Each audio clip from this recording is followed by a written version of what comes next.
Bilang isang KKB leader, we were entrusted to handle one of the services at JIL Tanawan. That's the KKB service.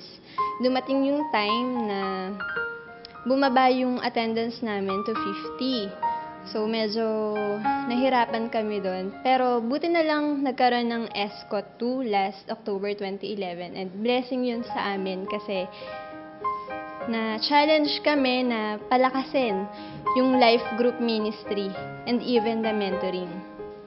After that training, talagang sinimulan namin na mag-tap ng mga potential leaders and sinimulan namin yung regular mentoring. Malaking tulong yun kasi during mentoring, na-establish namin yung relationship namin sa kanila, even yung spiritual foundation nila. Hindi naman kami binigo ng Lord kasi nun talagang napalakas namin yung life group.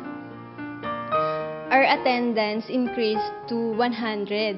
So from 50, naging 100 ulit siya, and 100 plus, ganun. Even in the Youth Summit, nakasama namin yung 100 KKBs na yun sa pag-attend ng Youth Summit. And nakakatuwa talaga dahil hindi kami talaga binigo ng Lord. So, etong life group na to, napaka-importante, even the mentoring. And patuloy namin tong gagawin hanggang ma-reach namin yung goal na by the end of December, magkaroon kami ng 1,200 solid membership.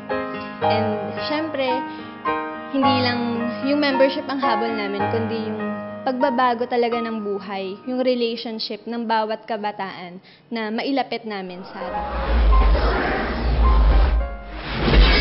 Our goal is to reach every young people here in Tanawan, help them to have a transformed life, encourage them to attend JIL 12 and to graduate JIL 12, and push them to be involved in the ministry, train them to have boldness in sharing God's Word.